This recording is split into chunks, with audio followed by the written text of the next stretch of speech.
It's me Ishtiaq Ahmed. এখন আমরা আছি তালসার, আর আমরা এখনই তালসার মাধ্যমিক বিদ্যালয় মাঠে একটা খেলা শেষ করে চায়ের উদ্দেশ্যে যাচ্ছি পদ্মপুকুরে, যার দূরত্ব প্রায় 5,000 ফিট। তো চলুন আমরা এখন এই সুন্দর রাস্তার মাঝখান দিয়ে হাঁটতে হাঁটতে সেই চায়ের সাহায্য উপভোগ করতে যাই।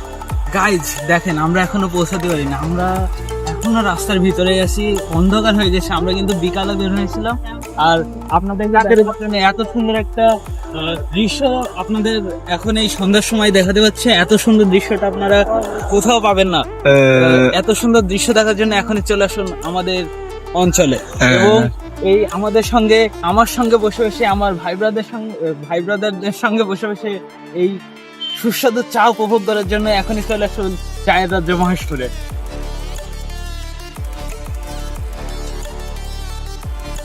তো গাইজ, আপনারা যেমনটা দেখতে পেলেন, আমরা এখন চা খেয়ে আসলাম এবং আমাদের চায়ের অভিজ্ঞতাগুলো এখন আপনাদের সামনে তুলে ধরতে চাচ্ছি।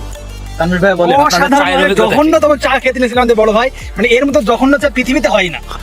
আপনার অভিজ্ঞতা কি? অনেক সুন্দর চা ছিল, মারাত্মক। মনে জীবনে একটা ফার্স্ট ছিল আসলে।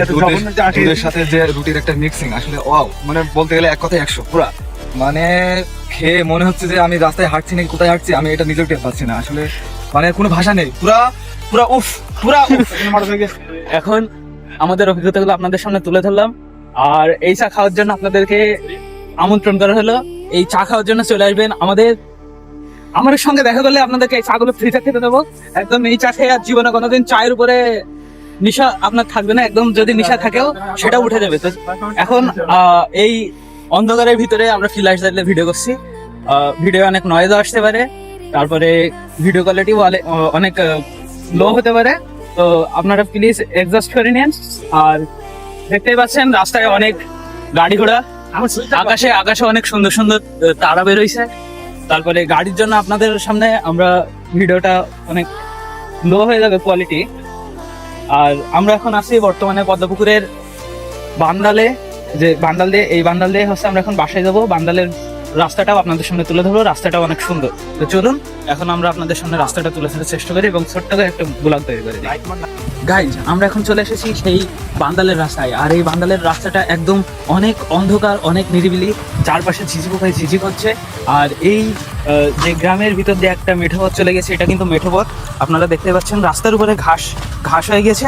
আর এই যে মেঠো পথ দিয়ে যেতে যেতে যে একটা সুন্দর এই রাস্তার ভিতরে এত নির্জন একটা রাস্তা, দেখুন চারপাশে শুধু জঙ্গল আর জঙ্গল, মাঝখান দিয়ে শুধু একটা মেঠো পথ চলে গেছে। আর এখানে আছে মানুষের নেড়ে দেওয়া পাটখাটি, যেগুলো আমরা এই গাছগুলো থেকে পাটগুলো ছাড়াই নিয়ে এই পাটগুলো হচ্ছে আমরা রান্নার কাজে ব্যবহৃত করি, জ্বালানি হিসাবে।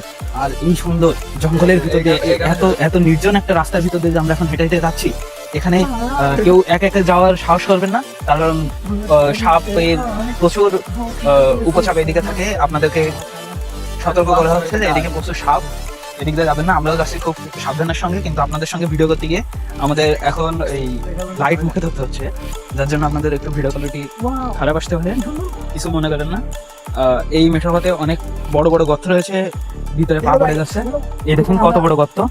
আর আমাদের সামনে এখন আছে সুন্দর বিল। দেখুন দূর দূরান্ত পর্যন্ত কোনো লাইট দেখা যাচ্ছে না, অনেক দূরে একটা লাইট জ্বলছে, ওইটা সম্ভবত গার্ড। আর রাস্তা দেখুন, রাস্তা এই যে এখন রাস্তা 1 হাত 2 হাত, এদিকে আবার গর্ত, কচু বাগান, এদিকেও কিন্তু দূর দূরান্ত পর্যন্ত কোনো লাইট দেখতে পাবেন না আপনারা। আর এই মাঠের ভিতর দিয়ে এই নির্জন সময়ে আমাদের যেতে খুবই মজাদার একটা অ্যাডভেঞ্চার হচ্ছে। আর সামনে কোনো মানুষ নেই, কিছুই নেই, সামনে চারপাশে কোনো নয়েজও নেই, মৃগ্ধ একটা বাতাস আসছে। এই বাতাসের ভিতরে আমরা আপনাদের সঙ্গে তুলে ধরার চেষ্টা করছি এই সুন্দর দৃশ্যটা। আর অন্ধকার হওয়ার জন্য আপনাদেরকে কিছু দেখাতে পাচ্ছি না, তাছাড়া অনেক কিছুই দেখাতাম। এই পাশে একটুখানি রাস্তার ভিতর থেকে গিয়েই অনেক পানি, কেউ যদি ভুল করে অন্ধকারের ভিতরে চলাচল শুরু করে দেয় তাহলে সে এই পানির ভিতরে চলে যেতে পারে। তো আমরা বাড়ির উদ্দেশ্যে যাচ্ছি, আপনাদেরকে সঙ্গে নিয়ে কোনো একদিন এই আমার ডান হাতের বিলের নৌকা ভ্রমণে আসবো। তো সেই দিন আপনাদেরকে এটা দিনের বেলায় কেমন দেখতে রাস্তাটা সেটাও দেখাবো।